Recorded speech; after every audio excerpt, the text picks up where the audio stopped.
Yun mga kaboss amo, magandang hapon. Dito nga mga kaboss amo ay kagigising ko lang. Tara samahan niyo akong pumunta ng court para makapagpapawis. Masarap sa pakiramdam yung nakakapagpapawis minsan kasi nakakagaan ito ng pakiramdam. Di na kasi talaga nakakapaglaro sa araw-araw, gawa na rin ng maraming inaasikaso madalas ay nasa bahay na lang talaga. Kaya kung minsan ay pag may extra time nakakapaglaro naman, hindi nga lang madalas. O baka sabihin nyo ay kagalingan ako maglaro. Hindi po, tamang papawis lang talaga ako. Dito nga ay akala ko ako lang mag-isang pupunta ng court. Hindi pala, kasi pagising ko kanina ay sakto namang nagising ang anak kong si Kamatis. Siyempre mga bata at maraming ang bata dun dahil makakapaglaro siya kaysa maiwan siya sa bahay dahil yung mami niya natutulog pa. Dito nga ay paalis na kami at agad naman siyang sumakay. Excited na daw siya makarating sa court dahil nandun niya daw yung mga kalaro niya.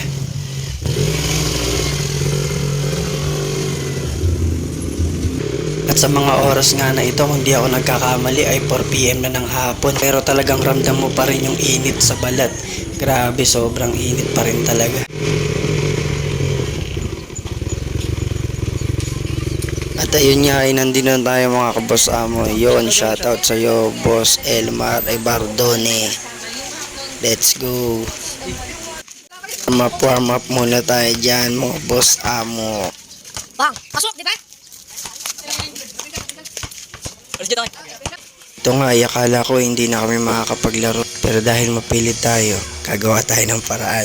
At pagkalipas nga ng ilang minuto, ay napagkasunduan na nga na maglaro-laro muna kami habang wala pong maglalaro ng iba. Few moments later.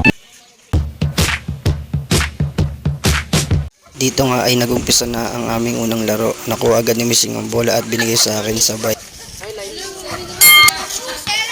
At agad namang binawi ng score ng kalaban.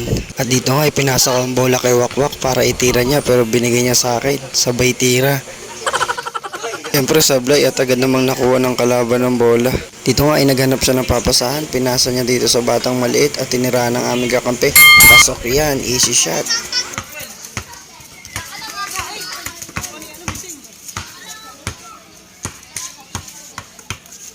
Ganda na kayong palikpik ka kanina, no?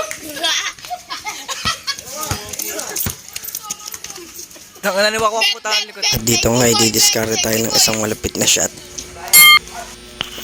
Nice.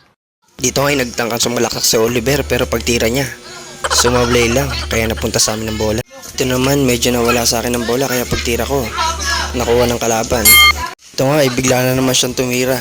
Bang! May picture to. Siyempre babawi ang bida dyan. Bang! Ito nga ay bigla niyang pinukul ang bola, hindi tumama sa ring kaya in-score ng kalaban. Siyempre may bawi agad tayo dyan. Mahirap kayang malamangan. Dito nga ay akala ko ititira siya kaya tumalon ako. Parang tanga, tira nila, buti na lang sablay kaya nakuha pa rin nila yung ball. Swerte naman. At binabantayan dito ni Boss Missing. Nakikiramdaman niya kung saan dadaan nang biglang inribulan, iniwan, pinasa sa kampi niya. Naghahanap siya dito ng nice shot, tumira, wala yan. Nakuha ng dalawang bata, nakuha ni Missing, pinasa sa akin. Siyempre dito ay suga pa tayo kaya panindigan na lang. Gago! Dito nagmala Stephen Curry si Wakwak.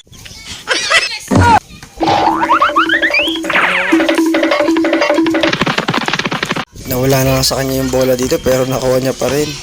Tapos biglang nawala na naman yung bola, nakuha niya pa rin. Ang galing ng bata na to, may future to. At bigla akong tinirahan. Easy shot. Siyempre may bawi tayo dyan. Ayan, umikot tayo, sabay tira. Bang! Dito nagtapat yung dalawang bata. Balak yatang gumawa ng pangalan. Ayun, sinalaksakan si Wakwak, tinirahan. Buti sumablay at nakuha namin dito ang bola. At syempre, tinira ko na to. Pagod na ako sa mga oras na to. Miscreen sa Wakwak. Pagtira ko, ayun, sablay. Syempre, turnover na naman sa kalaban. Ayan, pumake. Pinasa ulit, sabay tira. Pasok yan. At dito nga ay halatang pagod na rin si Boss Oliver. Ayan, dumidribble. Tumira, pinasa pala. Tinirahan si Missing, pasok yan. At dito nga ay nagtangka akong tumira pero tapal. Nakuha ni Missing, sumablay. Pero nakuha ko yan, malakas ako. Bang! Oh my God! Wow! Dito na nga nagtapos ang aming laro.